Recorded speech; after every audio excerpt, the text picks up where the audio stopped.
What's up, everybody? Welcome to Lecture 18. Lecture 18 is all over section 3.3 in the notes. To start off with, I thought we'd go over these two tests here. The first test is the increasing-decreasing test. And what it tells us is that if the derivative of your function is greater than 0 on some interval, then your function is increasing. However, if your function is if the derivative of your function is less than 0 on some interval, then your function is decreasing on that interval. So, if the derivative is positive on an interval, then you're increasing on that interval. That makes sense. The tangent line has a positive slope then, right? Meaning your function would kind of tend in that upward direction, that positively growing direction. Whereas, if the derivative of your function is negative on an interval, then you're saying that the tangent line has a negative slope on that interval and is decreasing, right? So it makes sense then that your function would also be decreasing. It would be tending to get smaller on that same interval. Now, both of these, though, combined, imply another test. This other test is called the first derivative test. Do not forget it. Don't forget the first derivative test. It will show up on an exam. I guarantee it. Know it, know it, know it. The first derivative test tells us that given a critical number c for your function f, and that your function is continuous, then if the derivative of your function changes from positive to negative on either side of that critical number, then f has a local max at c.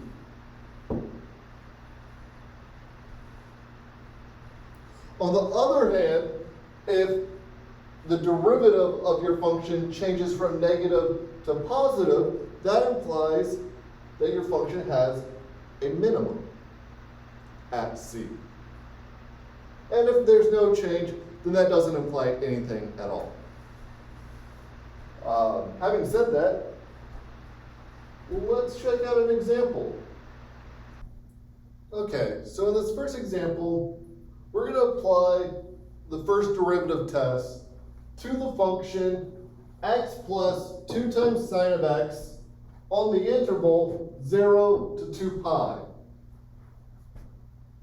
Well, taking that first derivative, we're going to find that the derivative of our function is equal to 1 plus 2 times cosine of x. Well, that tells us then that our critical numbers, so setting this thing equal to 0, this derivative equal to 0, right? Setting that equal to 0 and then solving tells us that our critical numbers are at 2 pi over 3 and 4 pi over 3. So we're going to break up our interval 0 to 2 pi into 3 subintervals. The first one is going to be from 0 to 2 pi over 3. The second subinterval is going to be between 2 pi over 3 to 4 pi over 3. And the last subinterval will be from 4 pi over 3 to 2 pi. And inside of each of these intervals, we're going to check the sign of our derivative. We're just going to see if it's positive or negative. Well, 1 plus 2 times cosine of x between 0 and 2 pi over 3, that's always positive.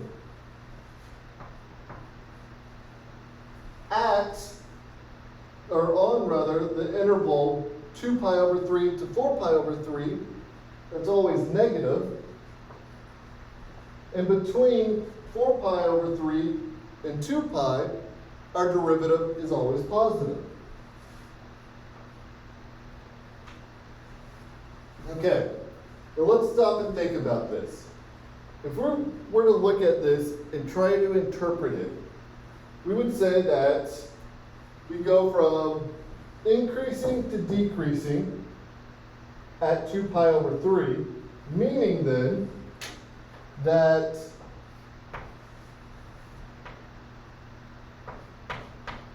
at x equal to 2 pi over 3, there's a local max.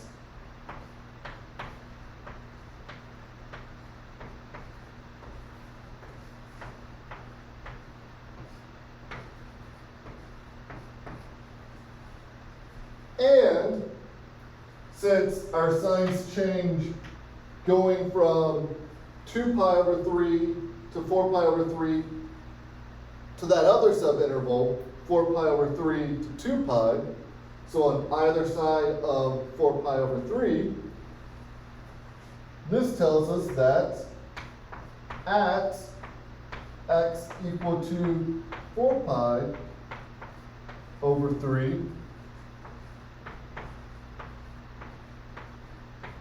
there's a local min.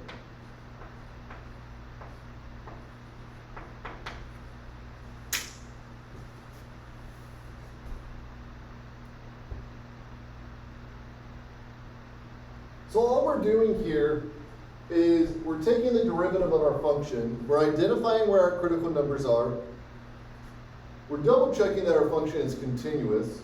Our function is definitely continuous, right? This one is. Because sine is always continuous, and x is always continuous, so two continuous functions added together, you get a continuous function. Well, from there, taking that derivative and finding the critical values of our function, we then use that to determine what our test intervals are going to be. We say, all right, cool. We've got our first test interval from 0 to 2 pi over 3, because we're told we only care about the interval from 0 to 2 pi. Our first interval, our derivative is always positive. In our second interval, our derivative is always negative. And in our third subinterval, our derivative is always positive. So this allows us then to come over here to the first derivative test and say, all right, well, our derivative changes from positive to negative at that first critical value. And then, at that second critical value, we go from negative to positive, implying a min at that second derivative, or at that second critical value. And this is how the first derivative test works. That said, I'm going to throw out one more example, and then we're going to keep moving on after that. Cool. All right, so for the second example, I'd like for us to consider the function 1 over x squared. Well, the derivative of that thing is equal to negative 2 divided by x cubed.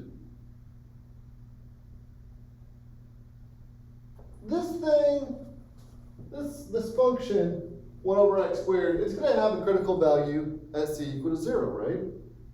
Yeah, because critical values are where the derivative is equal to 0 or doesn't exist. And that definitely does not exist at c equal to 0. Okay. Well, looking to the left of c equal to 0, that means we have the interval from negative infinity to 0. Looking to the right of x equal to 0, that means we have the interval 0 to infinity. And our derivative, this thing, well, that thing's going to be positive to the left of 0, right? So just to see that, put in negative 1, and you get negative 2 divided by negative 1, or positive 2. Now to the right of 0, well, to the right of 0, this is going to come out to be negative, right? It's going to have a negative sign.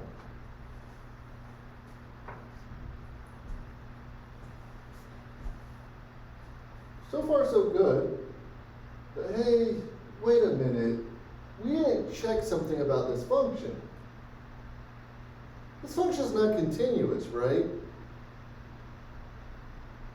And if we were to graph this function,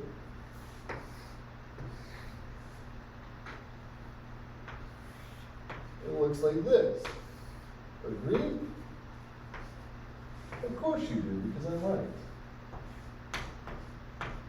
You can chuckle at that. Okay. This function looks like this. It doesn't actually have a proper local max. It just goes up forever at x equal to 0.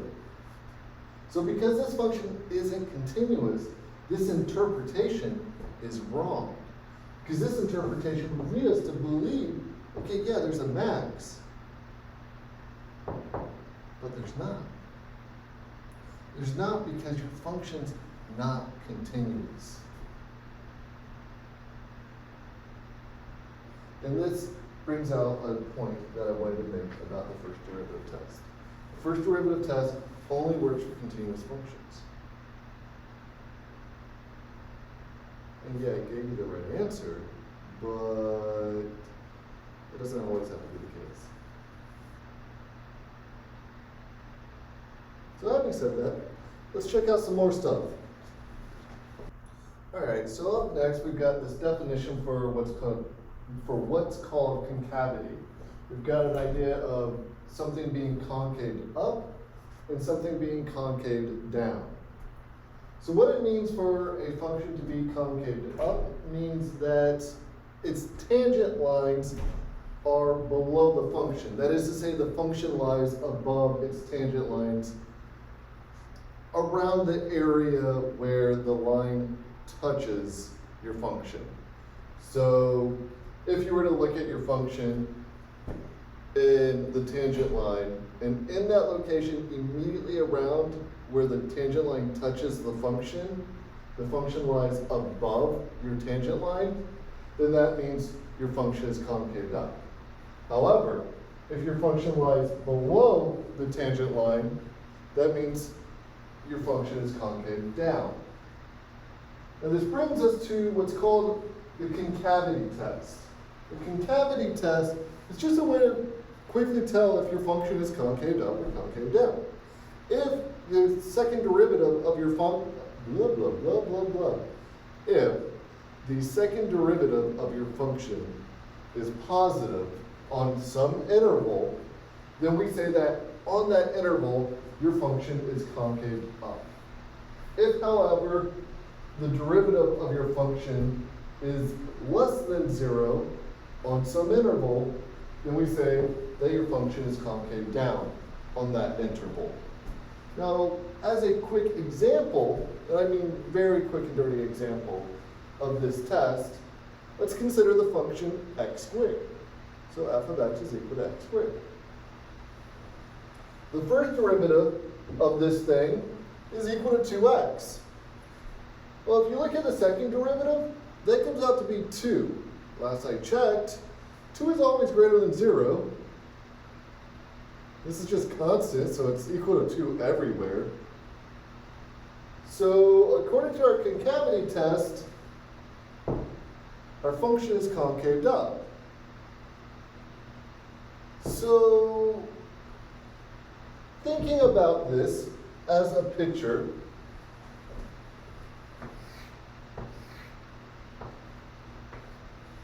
draw my axes, drawing x squared.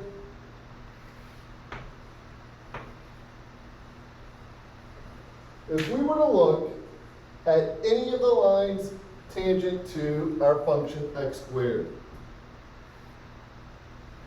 they would all lie below our function.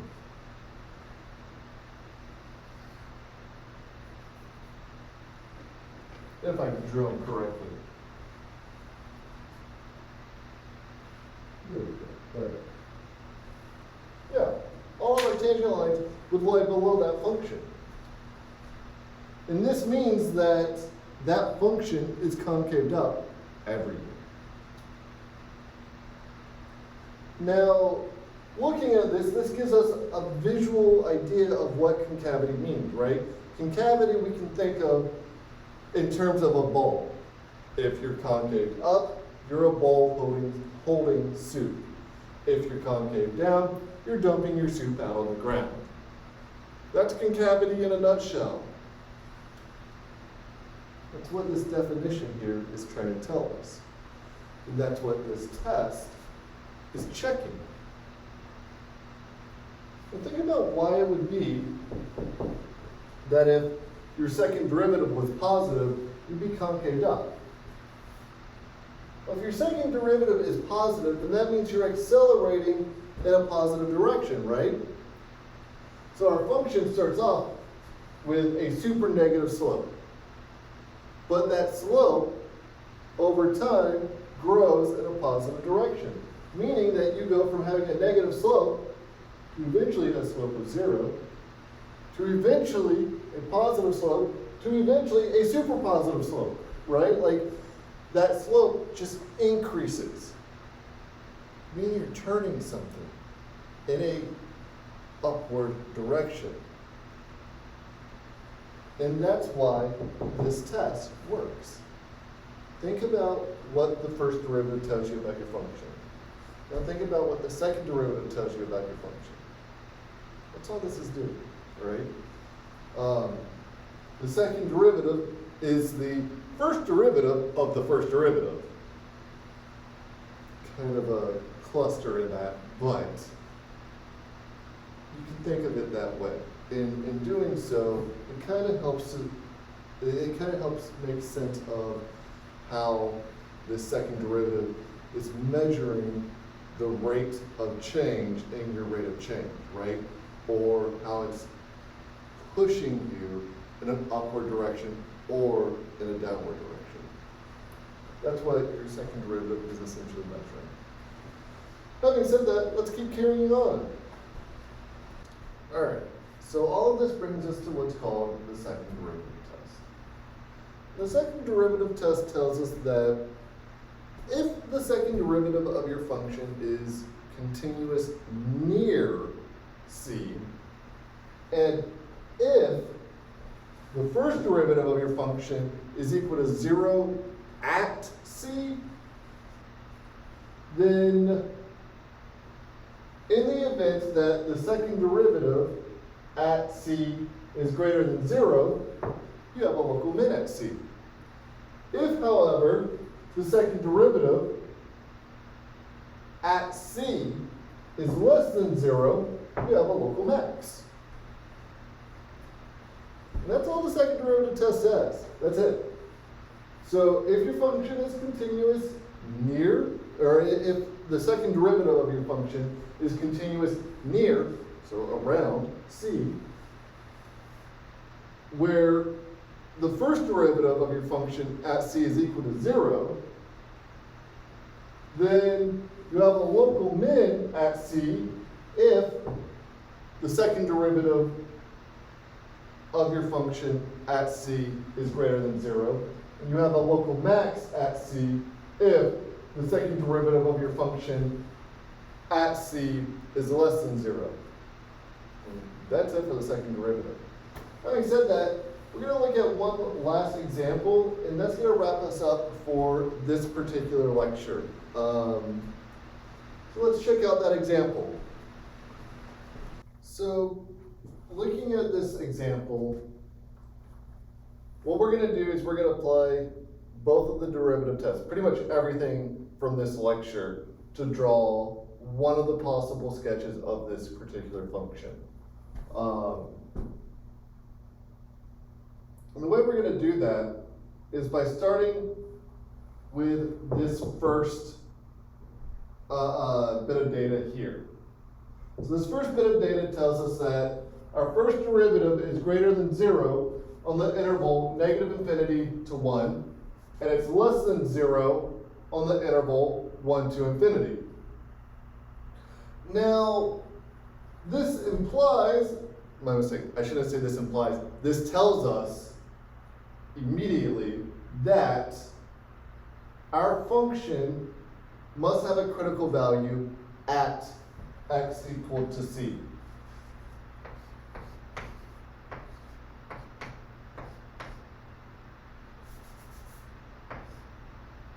My mistake. I mean to say at x equal to 1. So we have a critical number at 1 is what I'm trying to say. Okay.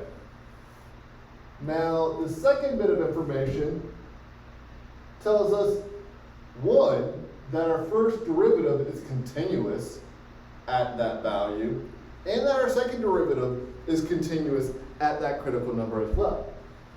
But it also tells us that the second derivative is greater than 0 on the interval negative infinity to negative 2 and 2 to infinity, and that our derivative, our second derivative, is less than 0 on the interval negative 2 to 2. Now, how does it tell us the stuff about continuity? That's the real question here, right? Like, I can just read that, that's obvious. Sure, okay. But how does that tell us anything about continuity of the first or second derivative? Well, in the case of the second derivative, we're saying that the derivative exists, we're saying that it exists on the interval negative 2 to 2. Well, x equal to 1 sits inside of that interval, right? So we know that the second derivative has to exist at x equal to 1. But if the second derivative exists at x equal to 1, then the first derivative exists at x equal to 1. So that tells us both derivatives are continuous at x equal to 1. Okay? And then finally, the last conditions down here just tell us our end behavior, that as we go towards negative infinity, our function goes towards negative 2, and as our x approaches infinity, f of x approaches 0. So now, let's start putting some of this together.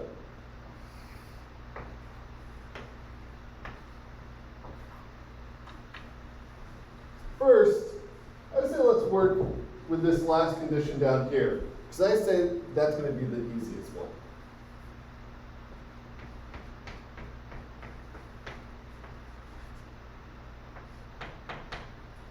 That last condition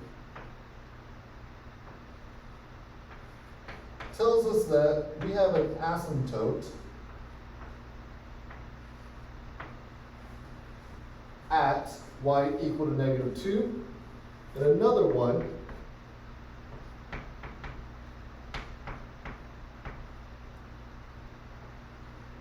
at y equal to 0.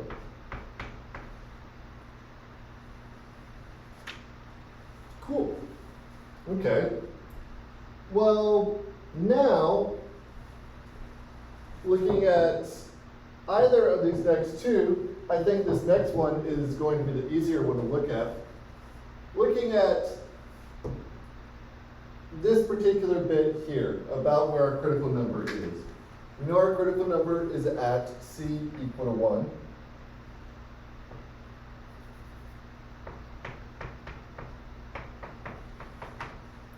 So we might have something happening there. And now, I think the second bit will be the next easiest thing to look at. So we're saving the stuff about the first derivative for last. Let's just look at the second derivative information now.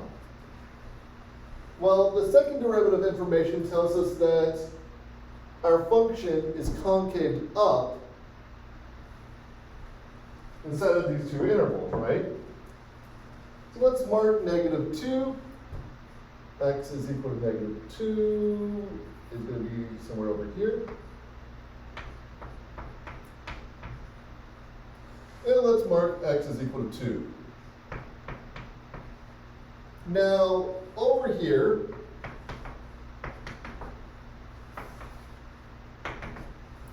we're concaved up. Over here, we're also concaved up.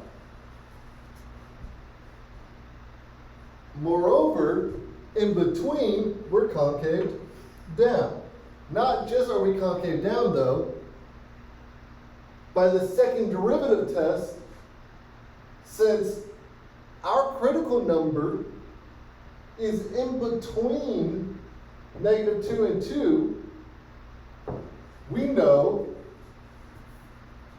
that we must have a local max at x equal to 1.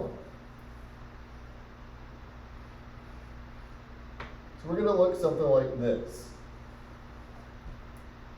Now finally, looking at our first derivative information, our first derivative tells us that we're increasing on the interval from -infinity to 1.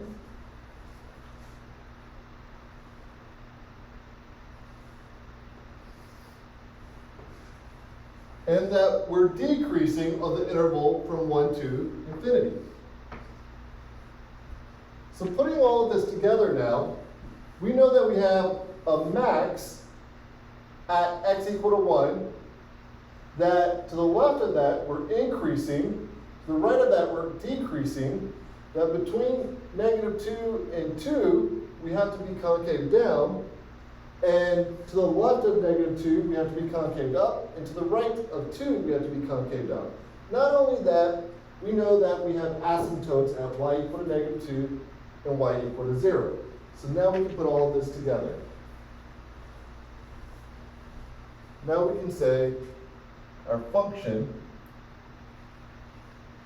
is concaved up between -2 and 2, meaning we have what's called an inflection point at x equal to 2, because we're concave down between -2 and 2. And we have an inflection point at x equal to 2 because we go from being concave down to being concave up. And that we have to approach x equal to 0, or y equal to 0, and our limit. So we have an asymptote here, right? Now, moving to the left, we have the same thing. So it's going to look something like this.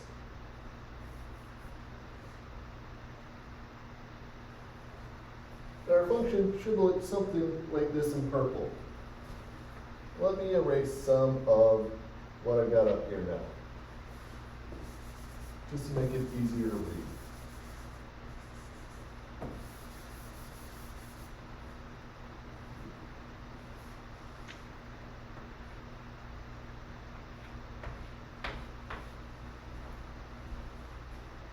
And that's it. That's all she wrote. So we've got a max at x equal to 1. We have inflection points at x equal to -2 and x equal to 2. And this brings me to one last thing I wanted to talk about in this lecture, a little bit of vocab. This idea of an inflection point is when you change concavity, when you go from being concaved up to concave down, or being concave down to concave up. So if you want to find an inflection point, all you need to do is look for the change in concavity. The way you can do that is by setting your second derivative equal to 0, and saying, all right, what's to the left of that? What's to the right of that? And that's it. That's all you got to do. If you change on either side of those values where x is equal to whatever it takes for your second derivative to be equal to 0, so let's say that's 12. If you look to the left of 12 and your second derivative changes signs moving across 12, well then you change your concavity. So you've got an inflection point. And that's it. It's the same exact idea as the first derivative test with changes in whether or not you're increasing or decreasing, right? And that's it. That's all she wrote. There was one last thing I wanted to mention about the second derivative test. If the second derivative comes up to be equal to 0, the second derivative test is inconclusive. And that's all I really had about this lecture. I would suggest everybody look over these notes. There are a bunch of problems that I do not touch on in this particular section. And that's just because, honestly, they take too long. Y'all are not gonna watch them in a lecture video, I know this. And I don't think you would get anything out of it if you did. I think for those particular problems, it helps to have a dialogue. But the next best thing is for y'all to just look at them in your notes. So I strongly urge y'all to look over this particular section in your notes. Having said that, the next section we're going to talk about is all about optimization. Optimization is a tool that, if you're a STEM student, you're going to use optimization at some point. Like, you just are. Biologists, you're probably going to use it in places like trying to identify what the best population is. Maybe you're trying to find out the maximum you can expect in a culture, like the maximum number of unique cells. You might be one place. Computer scientists, that shows up in a lot of weird places for y'all. Chemists, mixing rates. Chemical reactions, or rate of reactions. It shows up in a bunch of weird places in chemistry. Engineers, yeah, you need to get used to optimization. You're going to use it a lot. If you're an industrial engineer, you're using it all over the place. If you're in fluids of any sort, you're using it. Mechanical, you're using it. Like, engineers, just, this next section is what I am trying to say to my STEM students is, this next section is a big one for your degree. It's something that gets used by all of the STEM fields. So please be aware of that when we get into the next section. Pay a lot of attention to it. There's a lot of, it uses a lot of what we just talked about in this lecture. And there's a lot of nitty-gritty applications to it, I guess. Like the thinking that you're going to learn through that section is just, it's invaluable. But I will get off my soapbox and I will let y'all go. If y'all have any questions, by all means, please shoot me an email. Come to office hours. I have office hours, guys. No one's showing up to them. So please come to office hours. If you have questions, come to them. That's your time to do it. Like that's when you get to interact with me the most. Because I do not have time this summer to offer many opportunities outside of office hour for help, unfortunately. And I do apologize for that, guys. That's just the situation that I live in this summer. I'm working on a thesis and I have a lot of things going on, trying to figure out the next step, right? So please understand I don't have the many opportunities to offer outside of office hours to work with y'all. So do come to office hours, because that is your best chance to get help from me. Other than that, free to go. Auf Wiedersehen, everybody.